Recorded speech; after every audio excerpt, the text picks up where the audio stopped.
रघुनाथान्वितं तं सजीवं साद्वैतं सावधूतं परिजनसहितं कृष्ण चैतन्य देवं श्रीराधा कृष्णपादान् सहगणा ललिता श्रीविशाखान्वितांश्च नमो ओं विष्णुपादाय कृष्णपृष्ठाय भूतले श्रीमते भक्तिवेदांत स्वामिनिति नामिने नमस्ते सारस्वते देवे गौरवाणी प्रचारिणे निर्विशेष शून्यवादी पाश्चात्य देशतारिणे नमो महावदन्याय कृष्ण प्रेम प्रदायते कृष्णाय कृष्ण चैतन्य नामिने गौरतुष्णे नमः।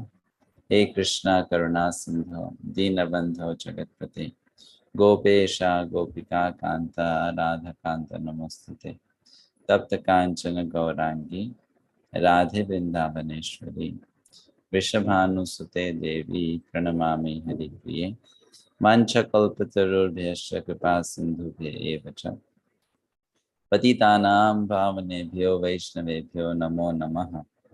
जय श्री कृष्ण चैतन्य प्रभु नित्यानंद श्री अद्वैत गदाधर शिवासादि गौर भक्तवृंद हरे Krishna Krishna Krishna Hare Hare Hare Ram Ram Ram Hare Hare. Welcome each one of you and thank you for joining in this session. Today we are starting a bit late. Sorry for the inconvenience. The topic for the class today is Indra and Brihaspati, the mercy factor. It's a third story that we are discussing in this course, taken from Srimad Bhagavatam. If you have already read the story, then you know that once Indra, the king of heaven, was not respectful enough towards his guru, Brihaspati. And because of that, he misbehaved. So when he misbehaved, while he misbehaved, he did not recognize or he could not, sense that his behavior was inappropriate. But later on, he was repenting about it. It happens with us also. Sometimes we do something wrong and later we realize I should not have done so. And then we repent about it. So Indra was repenting about his misbehavior. And while he was doing so, another tragedy happened. And what was that? That the demons, they, without any warning signal, attacked the demigods. When the demons attacked the demigods, though the past has been that the demigods always emerged victorious, this time the demons became victorious. And the demigods could not understand why so. In fact, the demons, they overthrew Indra from his position as the king of heaven, and they took over that seat. All the demigods were defeated. They ran here and there, saving their lives. Some hid, some ran away. Later on, they came together as a group to go to Lord Brahma to seek his help. At that time, Indra was thinking, maybe this defeat that I had this time has got something to do with my inappropriate behavior with my spiritual master or with my guru, Brihaspati. So while he was thinking so, they reached the planet of Lord Brahma, and there Indra, he explained everything what happened. So he asked Lord Brahma, can you please tell us why the demons, they emerged victorious? We are demigods. We are law abiders. Demons are law breakers. We are pious. They are sinful. How can those who are sinful, they can, defeat the pious? So Lord Brahma said, Indra, you and your fellow associates, because of the false pride that you are so great, you did not pay sufficient respect to your teacher or spiritual master, Brihaspati. And because of that, you lost your strength. So at that time, Brahmaji tells something very interesting to Indra. He says, those who do not sufficiently respect the Brahmanas, those who do not sufficiently respect the cows, and those who do not sufficiently respect the Supreme Personality of Godhead, they gradually diminish in their strength, in their lifespan, in their memory, in their knowledge, in their austerity, indirectly in all their good qualities. And then Brahma said, where you fail to show proper respects to your guru, your teacher, spiritual master, the demons, they were very, very respectful towards their guru, Shukracharya. And that's why they got all the blessings, and they became so powerful that they defeated you. So Indra realized his mistake. He begged for a solution, and Brahma did give a solution. We are not interested in the next part of the story, how the demigods then emerged victorious. But the lesson here we are learning from Indra's episode is that Indra forgot that he was a disciple and Brihaspati was a guru. He forgot that for some time. And why he forgot that? It was due to pride. So a very good lesson is there from this story, as has been given in the book itself. A disciple is nowhere and is nothing without the mercy of the spiritual master.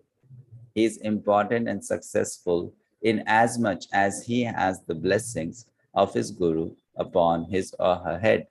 As soon as he forgets the mercy factor, he begins to invite serious troubles in his spiritual life.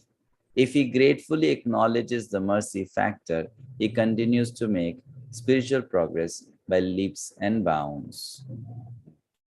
So we do understand one thing, that spiritual life is a game of attitude. It depends a lot on how we think and how we feel. And that depends a lot on what do we think about ourselves? How do we identify ourselves?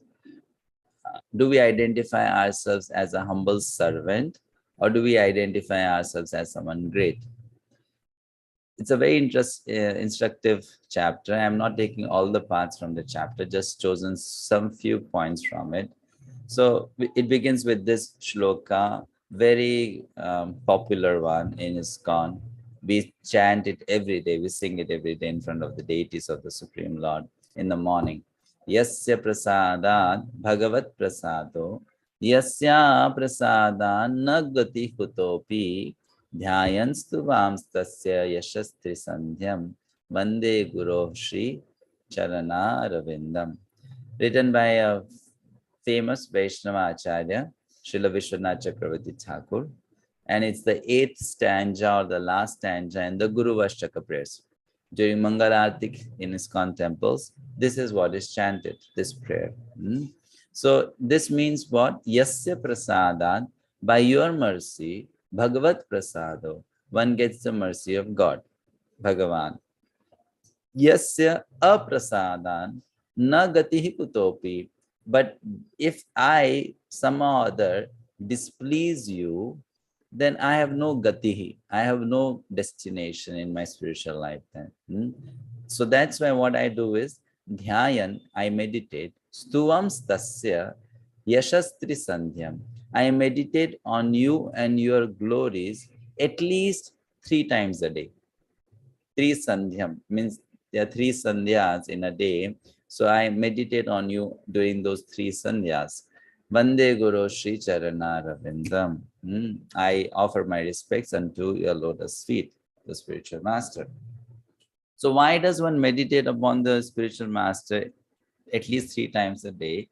In order to always remember and not forget that I am a disciple and the spiritual master is my guru.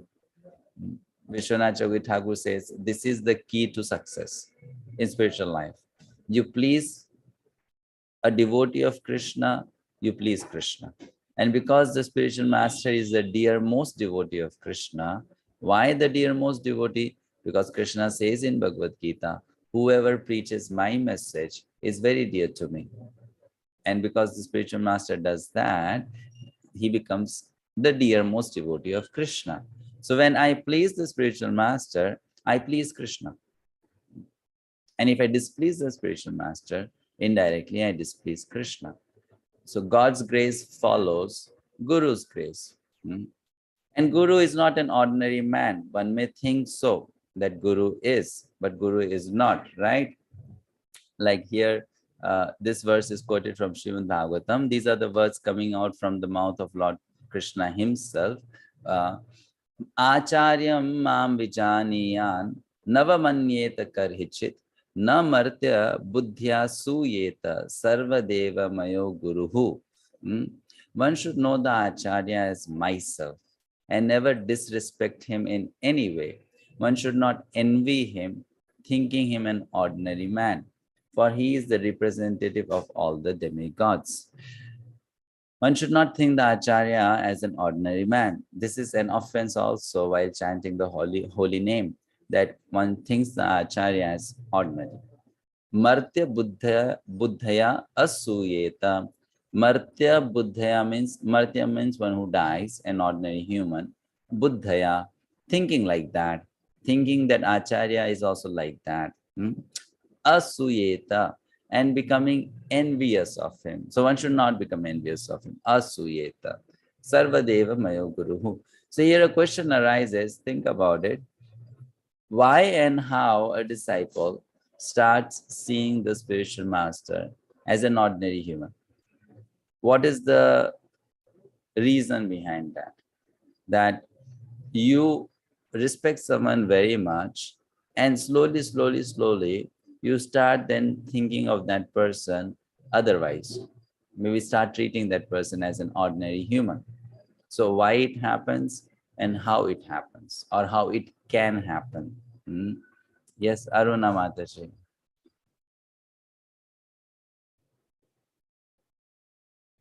I can't hear you.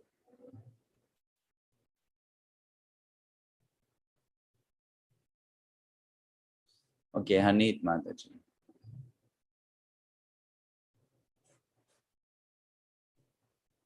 Hare Krishna. I was not able to unmute. I think so it was from the end. Hare Krishna Prabhuji. Prabhuji, one of the reasons disciples start seeing the Guru as an ordinary human is maybe the familiarity, when they are very much in contact with the Guru Maharaj, and then they think, as they say, familiarity breeds contempt. So they start taking it for granted. Okay, thank you. Hanit Mataji. I had the same point, Prabhuji, Hare Krishna. I had the same point. But also along with that, maybe because when the Guru is trying to give us some instructions, we are not paying enough attention to it. That also could be one of the reasons, along with familiarity breeding contempt. Okay. Pankaj Prabhu. Hare Krishna Prabhuji. Whenever, Guru's activities, we find it, in material sense, is likely to us, or maybe in our standpoint, it is, below our understanding, below the, comprehension of this act. When we will not understand, then we consider him as a otherwise. Okay, fine. That is also true. Neha Mataji says due to false pride, maybe because of material opulence. Yes, so familiarity might be there, inattention is there, or I have not understood well why the spiritual master's guru is acting in a certain way. Guru is doing the same thing as normal people, Riddhi Mataji says. So all these are correct points, but the basic underlying problem which makes us think that Guru is ordinary is because the Guru is actually in a human form. And I am also in a human form. So then I start thinking it's the same. The Guru is not coming in a form other than mine. I have a human form, the Guru also is a human form. So when we look at the body and when we identify too much with the body, then we start seeing Guru on the same platform as myself. That he or she is a human, I am also human. What's the difference? So if the Guru had 4 hands and I have 2 hands, then I would be very clear, no, he is not the same as me. But then it's the same thing externally. So then that leads to this misconception that perhaps, probably, we are the same. Or we are not the same when I am at low levels of Krishna consciousness, but by practice of Krishna consciousness, I have grown up. So now we are the same. You know, when I was a new devotee, then because I was junior, I was not the same as my spiritual master. But now I have also made tangible progress, and perhaps I have become equal to my spiritual master. Or sometimes maybe I become greater than my spiritual master. So then one starts thinking the spiritual master is ordinary human or same as me, right? So this happens. Now, why this happens? Again, we have to think about it. Though the spiritual master is not like us, the spiritual master behaves like us. And the spiritual master behaves like us because he wants us to relate with him. So when we relate with the spiritual master, instead of taking that as a mercy of the spiritual master, we start thinking that now I have become equal to him.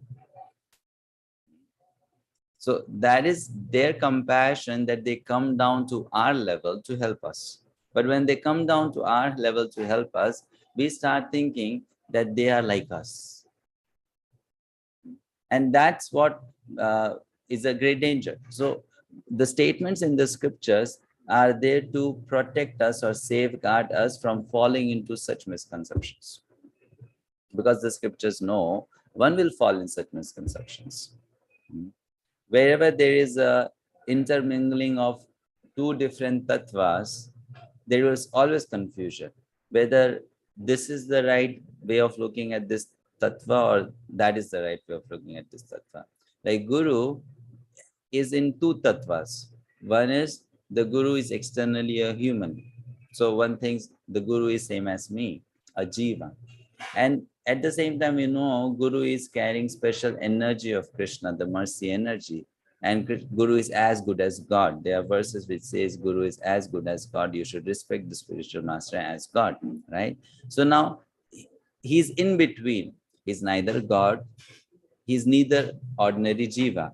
He falls in a category in between. So when someone is in a category in between, if I am not careful to understand that position, I will try to either push that person in the extreme, either in that extreme that Guru is God only. There are some people like that out in the world who think Guru is God.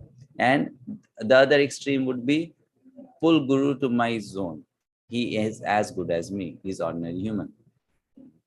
So knowing from the scriptures, we have to be very careful in not coming to any of these extremes and know that Guru, though appears in a human form, is not like us, is not an ordinary human.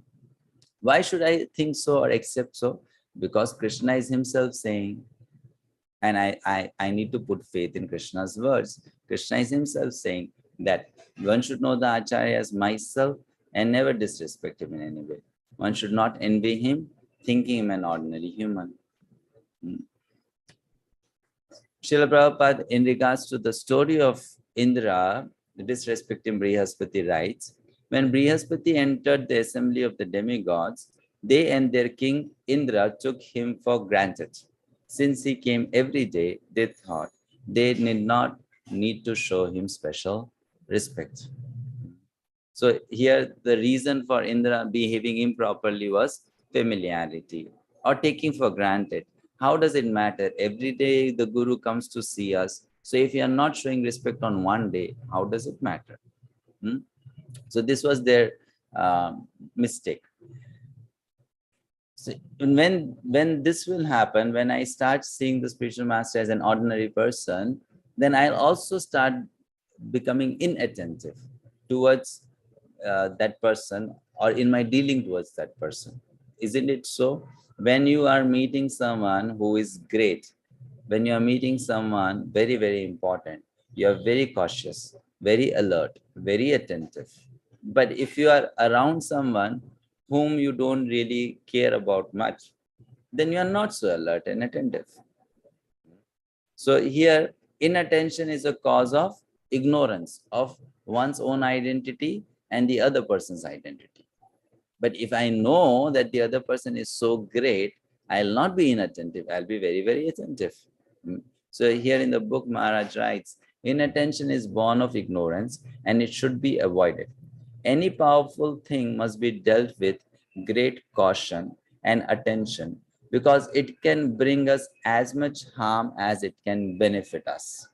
For instance, the use of fire can be extremely rewarding when handled properly and can also lead to great catastrophe when handled carelessly.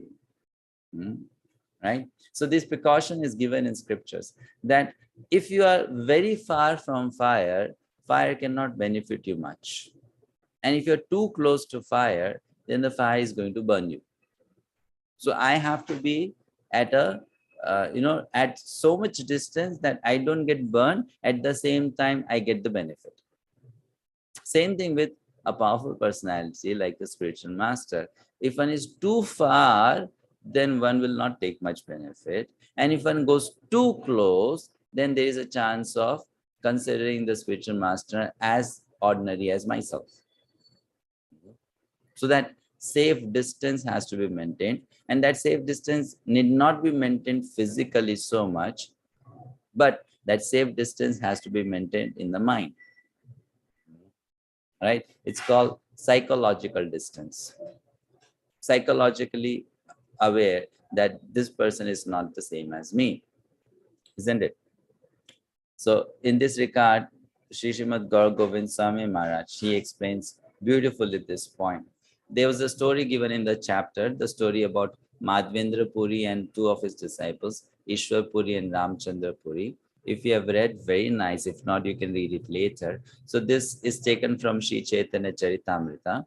Madhvendra Puri was a very exalted devotee. There are so many pastimes related to Madhvendra Puri, like the pastime of 𝐿 Gopinath, the pastime of finding Gopal deity in Govardhan. Now that Gopal deity is in Nathdwara, known as 𝗕𝐚𝐼. So there are beautiful pastimes revolving around this personality called Madhvendra Puri, a great Vaishnava, an eternal associate of Lord Krishna, who brought love of Godhead, love of Krishna, Krishna Prem, into Madhva Sampradaya. He was so great. So Madhvendra Puri, he had many disciples, exalted personalities. Out of them, two were Ishwar Puri and Ramchandra Puri. And we see from their example, we learn a very important lesson.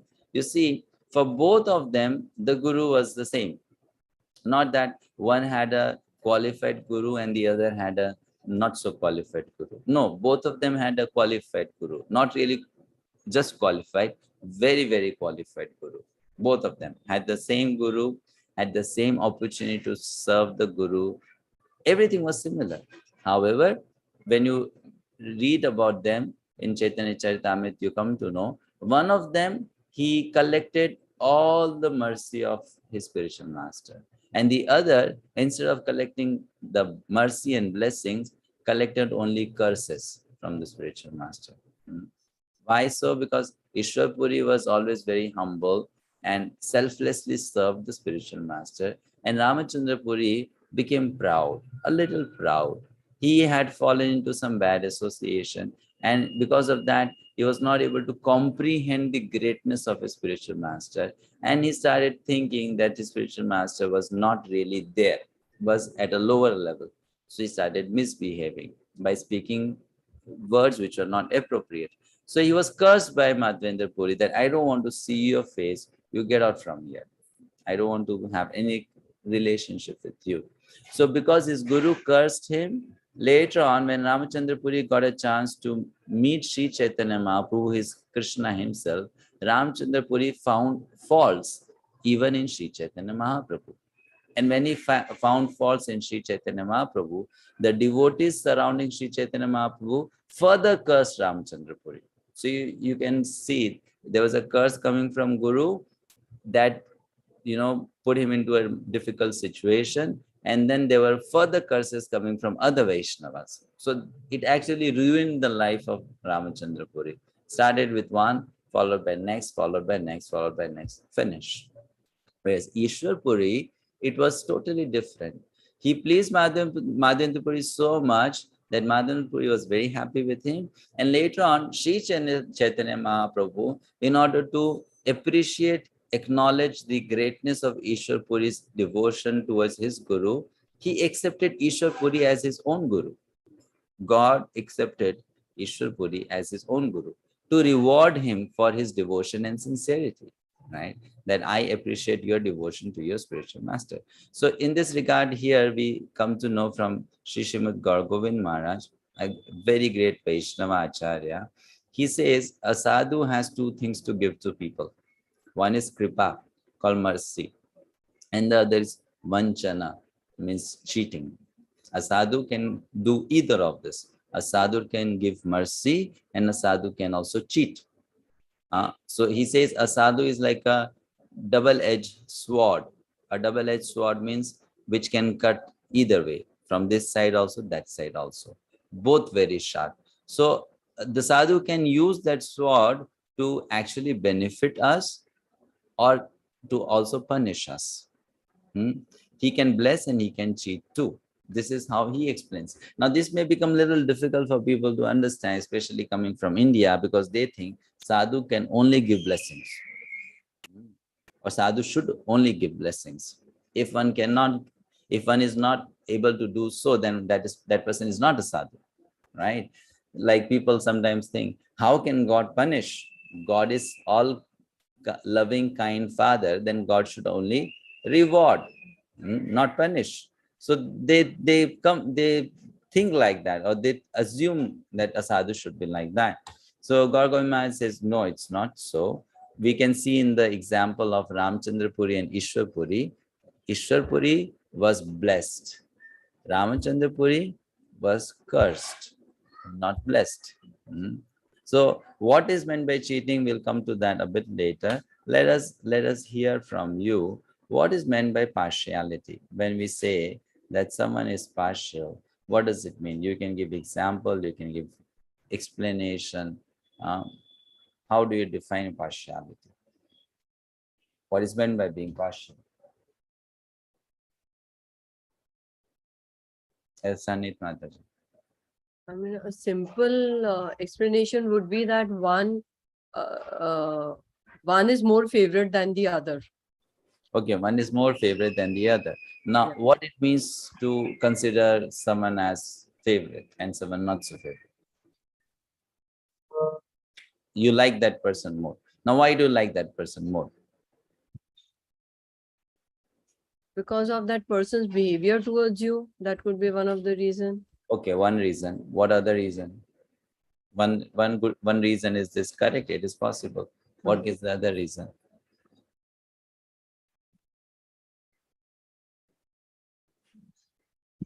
What is meant by partiality? In day-to-day life, we do use this a lot. And we don't want people to be partial. Like between teachers and students also, there could be some kind of a partiality. You know, the teacher could be partial towards some student, but the reason for that could be that those students are, you know, maybe they understand better, they score better, or they maybe run some tasks for the teacher. That's why the teacher likes them. You know, anything it can be. Yeah, so fine. So when we say the teacher is partial, how do you see that partiality exhibited? Ashok Prabhuji, how do you see that partiality? Prabhu, is it that how the disciple serves his Guru, to what degree and what with what humanity and love he serves the Guru? That is how the Guru becomes partial. Is that? Maybe that could be one reason, but we are now talking about what is meant by partiality. What is meant by partiality? When say this person is partial, then the Guru, when he is partial, he will not be partial in material sense, but he'll be partial in the spiritual sense, that he'll bless. Okay, the Guru will be partial in spiritual sense. I can accept that. But then when we say not partial in material sense, what it means to be partial in material sense? Prabhu, partial in material sense can be compared with, let's say any industry, a boss and a junior, where a boss tries to favor him materially by promoting him or giving him more Incentive. finances. Yeah, Yes. yeah. So that So, could be partiality in correct. material So, sense. like for example, we can say a new employee joins the company, and because that employee happens to be someone's family member, so Yeah. that person gets a quick promotion or a better salary, more incentives, right? So that Yeah. can be deemed as partiality. So you are not favoring that person because that person is more qualified, but you're just favoring that person because that person belongs to, let's say, your family, isn't it? Correct? Yeah. Yeah. Yeah, this is very very good. So Riddhi Mataji, she answered it spot on. She said, to treat someone unfairly, that's called partiality, right? Not fair treatment, unfair treatment.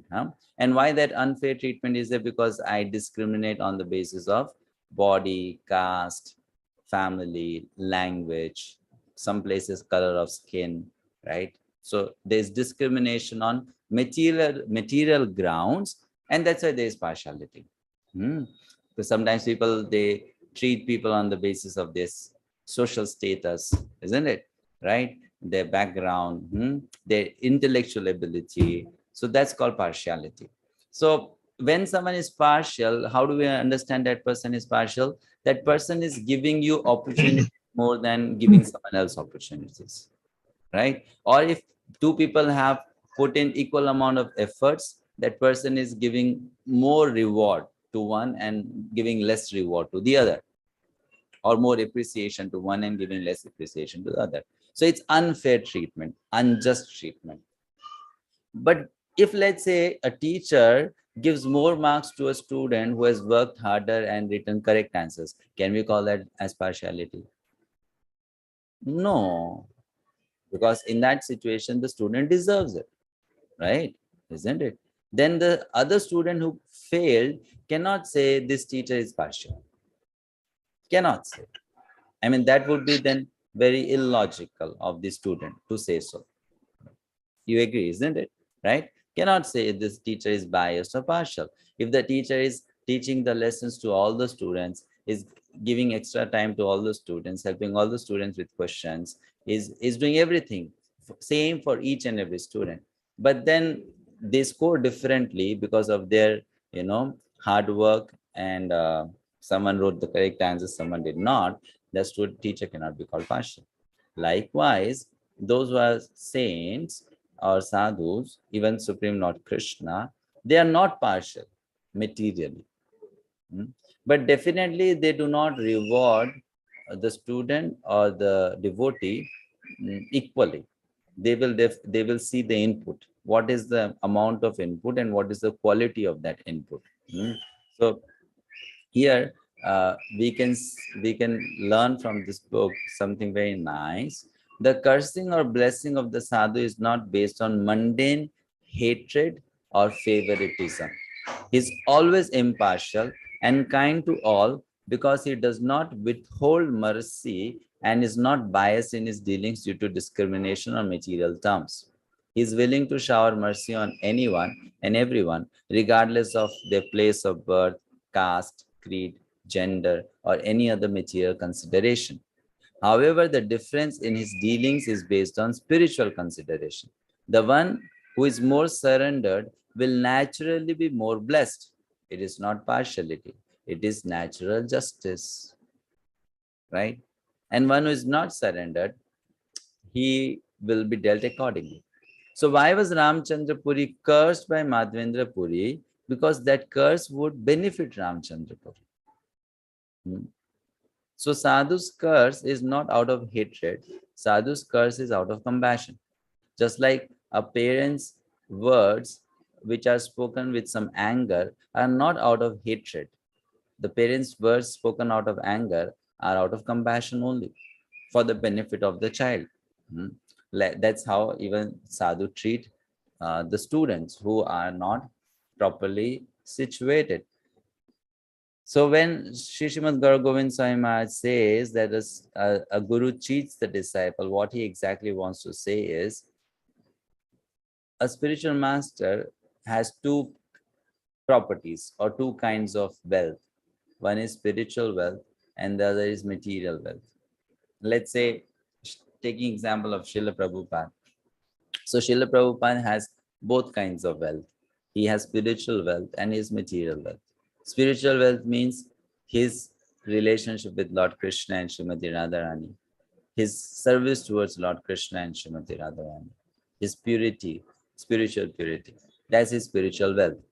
And when you say material wealth, he's the founder Acharya of International Society for Krishna Consciousness, which is an international organization. So it has a lot of material wealth also, so much of property, right? So much of money is flowing in, so many lands are being purchased, so many temples are being made.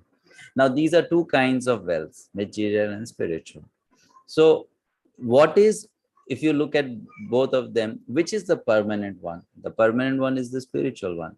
Material one is not permanent, isn't it? It will stay, it will go. Now, if the spiritual master is actually happy and pleased with a disciple, then the spiritual master will make that disciple an inheritor of the spiritual wealth. Will make that disciple share in a part in the spiritual wealth. But if the disciple is not genuine, then the spiritual master will cheat the disciple by not giving him the spiritual wealth. Rather, the spiritual master may just give the disciple material wealth. You become, an inheritor of my material properties or material asset. And a disciple may think this is actually my guru's mercy on me, but that is in one sense some cheating done by the guru, because that person was not qualified, maybe not interested. The guru did not give the real property, the real wealth, hid that wealth and gave the external superficial wealth, which is transient, which will be taken away anyway by time. So here, cursing, it means this, or cheating means this, that what the guru has genuinely, the spiritual wealth, the guru does not give, holds it back, and gives material wealth. Why? Because the disciple is not qualified for the spiritual wealth, cannot really receive it and treasure it. So here, this is what we learn from this principle. Now, next important question. It is said that a disciple should sincerely serve the spiritual master and selflessly serve the spiritual master. So try to think about it from an unbiased manner. Why it is expected of the disciple that the disciple should behave in this manner? Why? What is the reason? Why should the disciple be selfless and sincere? What if the disciple is not sincere and selfless, what will happen?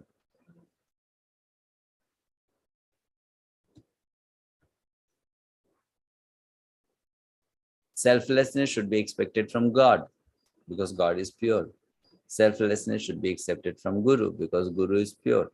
But the disciple is not pure, it's imperfect. So how can we expect selflessness from disciple? And why we should expect? What role will selflessness or the quality of selflessness play? Annapurna Mataji. Prabhuji, the student, disciple may not be selfless at the start, but even if they act as selfless, slowly the quality will increase in them. Why that quality has to be increased? The quality has to be increased for them to progress spiritually and to make them humble. Only then they would be able to understand the concepts properly and they would be able to implement it. Okay, fine. Good try. Ashok Prabhuji. Hare Krishna Prabhu. Prabhu, although devotee is not very pure, but if he is under the guidance, under the protection of Guru, slowly he starts becoming pure, and this selflessness will definitely help in achieving the spiritual inheritance from his guru, as you said sometime before. But why? That's why he should be selfless. But why will it help? Why selflessness will help? Because it will help him in getting a spiritual inheritance from his guru.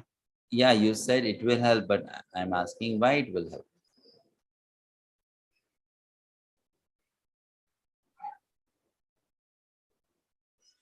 Guru will be more merciful to him. But then he doesn't need mercy so much. No, it's already selfless. One who is selfish is sick more, isn't it? That's why he's selfish. So one who is more sick should get more blessings or more mercy. I mean, the doctor should give more attention to someone who is more sick. Selfless means that person is already doing well.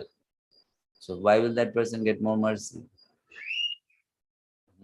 Because then he'll be able to serve his guru in a better way. Okay, so that's a good point. Being selfless means your service will be of a better quality. So when the service is of better quality, then the reward is also better. Right? So here selfishness and selflessness is related to the quality of seva. And there's another point which I am looking for. Tina Mataji. Hare Krishna Prabhuji. Prabhuji, like Guru and Gaurang both have the mood of serving and selflessness. So while following selflessness, the disciple can also understand the mood of Guru and Gaurang and can work according to their mood. Hare Krishna. Very good point. Thank you so much. So you see, it's very natural.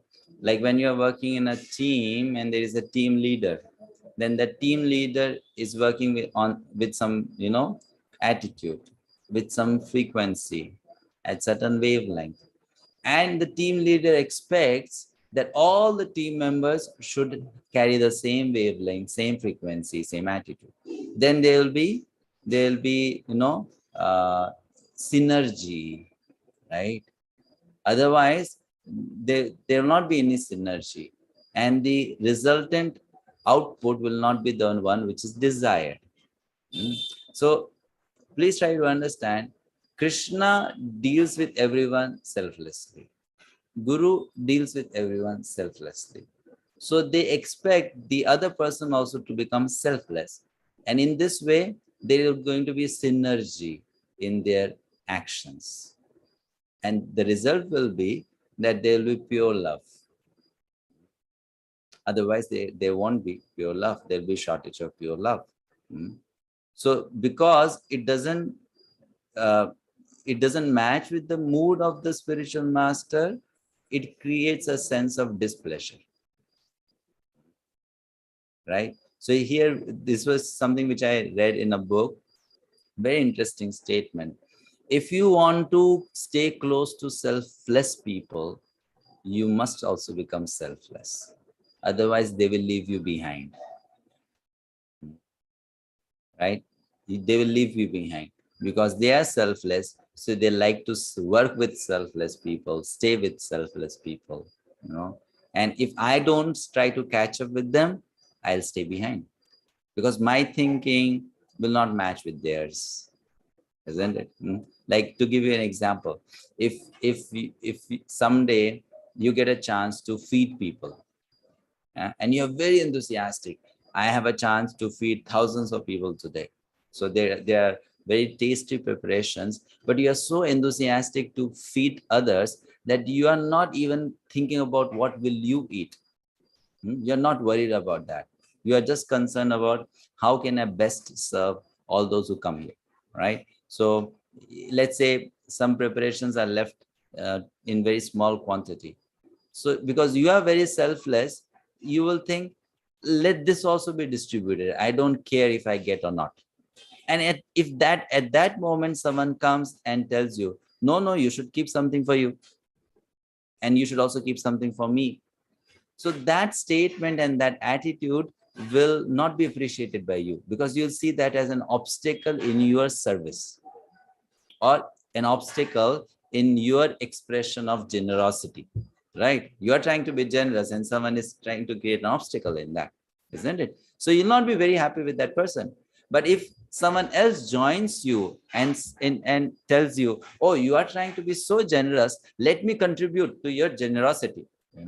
You wanted to distribute 1,000 laddus, let me bring 500 more and give to you so that you can distribute.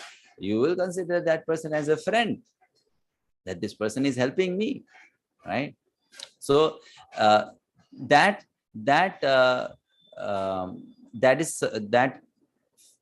mood is welcomed by the spiritual master, selfless mood.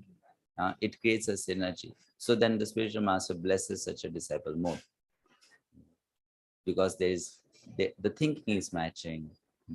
So here it is mentioned one should give sincere selfless service, because the spiritual master is doing so, he is expecting also. So in a relationship, if you are giving 100%, then you will not be happy if the other person is not giving 100%, right?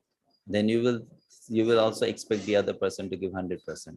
Sometimes people do say, I am doing so much for you, I am trying my best for you, but in return you are not doing the same, you are not trying your best, right? So same thing in this regard as well. Krishna is acting in a very selfless manner, and the spiritual master also acts in a very selfless manner. So they expect the disciple also to come to that level of selflessness. That pleases them the most. That service pleases them the most. The quality of that service pleases them the most. Fine. So this was appreciated about 𝐸𝐴𝐴 in this chapter, that he acted in a very selfless manner, and he bagged the blessings of his spiritual master because of that. Then the last point to discuss, that a disciple and guru, there are always going to be difference between them. Sometimes one may think, like in material situation, it can be true that, let's say you have a mathematics teacher, and the mathematics teacher is good at mathematics to a certain level, and you may become better at mathematics compared to your own teacher. It is possible. It's really, really possible. But in spiritual life, it doesn't work like that.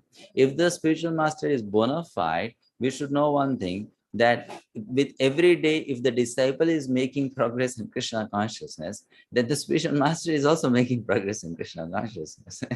Right? So it's not that, the spiritual master has gone to one level and got stuck there. It doesn't work like that. The spiritual master is also growing. In some places you must have read this or heard this, that this person, or you should consider your spiritual master as your eternal spiritual master, eternal guru. Now why someone, and how can someone be eternal guru? If you have learned all the lessons, then there's nothing more to learn, isn't it? One may think. So how can that person be eternal guru? Maybe the gratitude can be eternal, but how can that person play the role of guru eternally? Because if you are growing, that person is also growing. It's a dynamic thing. And because that person is growing, and when you started the journey, you are already far behind that person. So now also you are far behind that person, isn't it? You may have covered certain distance, but that person has also covered certain distance, right? So Bhaktisiddhanta Thakur, he tells one very interesting story about it. You might have read this in the book, that once a father arranged for a tutor for his son. The son didn't even know how to write properly. So the teacher came to the home and saw that the son doesn't know how to use chalk and write. So he took the hand of the child and started teaching him how to write. So he was holding the hand and the child was holding the chalk, and he was teaching the child how to write alphabets. After the tutor finished his teaching job, he was going, the father paid him some money.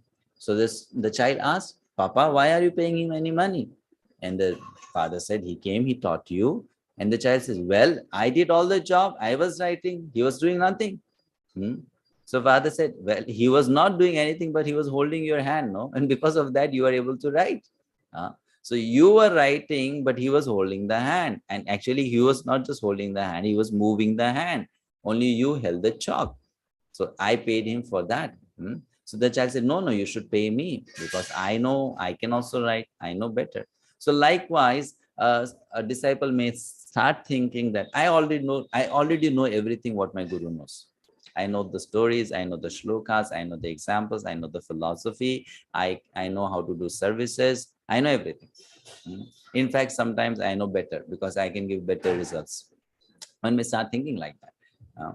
And in that way, one may start thinking there's no difference between him and me. And that will lead to the mentality of Indra. I need not respect him anymore. I did not take guidance from this person anymore, right? Which will lead to offenses. And then there will be a downfall in one's spiritual life. So one has to know this always, that there is a difference. And if one is not able to see the difference, one should just accept that on the basis of scriptures, that there is a difference. There is a difference. The difference is that that person is teacher and I am a student. That person is master and I am a servant. So that difference has to be accepted and always appreciated, right? But there's going to be a tendency to not accept that difference. And that tendency is called envy. Therefore, the shloka which Lord Krishna quoted from Srimad Bhagavatam says, don't be envious of your guru. Don't be envious of your guru. Now, how can someone be envious of one's own guru? What do you say?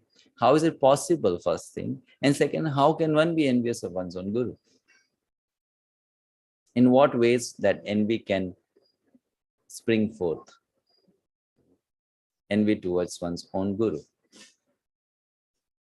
In what way it can come?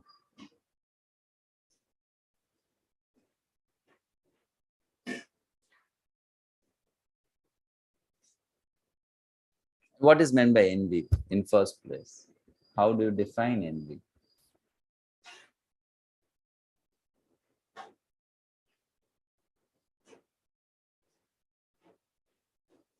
Okay, the guru is so popular. So I also want to become popular like that. Yeah, what else? What does envy mean? Srila Prabhupada gives a brilliant definition to it. He says, envy means someone deserves to get something and you are not happy about it. That's called envy. That person deserves it, but you're not happy about it. Instead of being happy about it, we start thinking, why don't I have that thing? That's called envy, right? And one doesn't even think in a reasonable manner that that person deserves it because that person has put efforts for it. I have not really put efforts for it, so I don't deserve it. So one doesn't think about that, and one just wants to have those things. So that's envy. So how one can become envious of Guru? In this way, that why the Guru is so smart, why the Guru is so effulgent, why the Guru is so knowledgeable, why the Guru always knows the correct thing to do, why the Guru sings so well, why the Guru has so many followers, why the Guru is so austere, why the Guru has this quality, that quality, why I don't have those qualities. One starts comparing. And that can come in a very subtle manner. It may not be so gross. One may not speak it out. One may not give a voice to it. But in one's mind, one may start thinking that I don't think this person is so qualified. So why is this person enjoying all this opulence? It seems I am more qualified. So why am I not, blessed by the Supreme Lord in this way? So in this way, one may start thinking and one may end up then committing a serious offense at the feet of one spiritual master, right? It did happen. If you study the history of ISKCON, it did happen. Some people, they started thinking that they are as good as Srila Prabhupada. Why they started thinking so? Because, because of this stupid mind. They were thinking Srila Prabhupada had to struggle for 40 years to make something wonderful happen in the world. And they, instead of struggling for 40 years to come to that stage, they had to only work hard for a few years to come to that stage.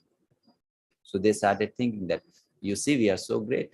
Our spiritual master took 40 years to do something, and we could do that in 2 years, which means we are very special people. But they forgot something. The spiritual master already did everything. After that, they did something on that basis, right? Isn't it? Srila Prabhupada did everything. He set up the marketplace, and then he just told them, you open up the shop. But the marketplace was set by Srila Prabhupada. They forgot that point. They forgot that thing. And they started thinking, oh, it's the same, we are the same. So in this way, envy comes, and one has to be very careful about it, not let it happen. And this envy can be towards anyone. It's not just about one's Diksha Guru. This envy can be towards any devotee, anyone superior to me. It may come, and we have to be careful to not let that, destroy the creeper of bhakti in our heart. Let that not destroy. So these are few lessons from this chapter of spiritual connection. A lot more things. You can please read this chapter in detail. Now, any questions or comments regarding what we discussed today?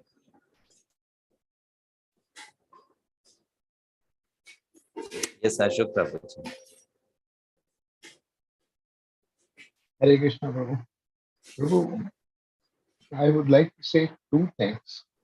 One, Prabhu, just now you talked about envy. I remember in one of the sessions you had said, when people grow, they grow either in their pride or in their humility, depending on whether they are growing materially or if they are growing spiritually. So can we say that if a person is growing in humility, he will not be envious? Yes, Prabhuji. A person who is humble is not envious, because humility means you accept yourself and you accept others the way you are and the way others are. You're satisfied about it. That's what being humble means.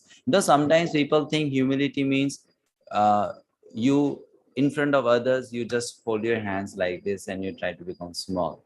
That is not really humility. Humility means I am small and I accept my smallness. That's called humility. And the other person is great and I accept that person's greatness. That's called humility. So if you really define humility, it means to be truthful and to be honest. A really truthful and honest person is going to be humble, who is honest about one's own level and who's honest about others' level, right? So this is what humility is, that I'm small and I'm happy with my smallness. I accept it.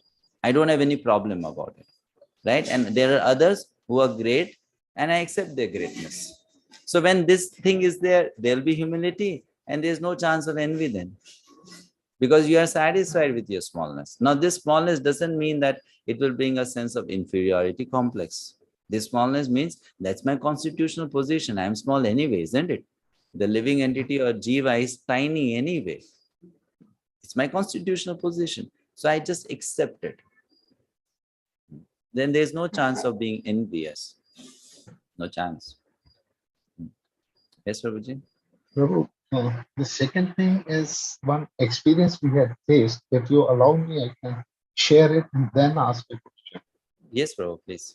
Prabhu, in one of the yatras which we had taken, I and my co-yatri or co-devotee, we were given the service of distributing prasad to everyone. So we were distributing, and as you very rightly said, when we were distributing, it never occurred to me that something should be saved for us. And in fact, we were feeling, with they having prasad, even we were feeling filled. That even if we don't get it, it doesn't matter. So in between, what happened? One of the devotee came that he had taken prasad, but he wanted for more, and he said, "I want to feed the cow nearby." So we gave him, and he went and fed the cow nearby. Then he came again. I want more. I want to feed the cow nearby. So we gave him, and we told him, "Okay, Prabhu, be careful.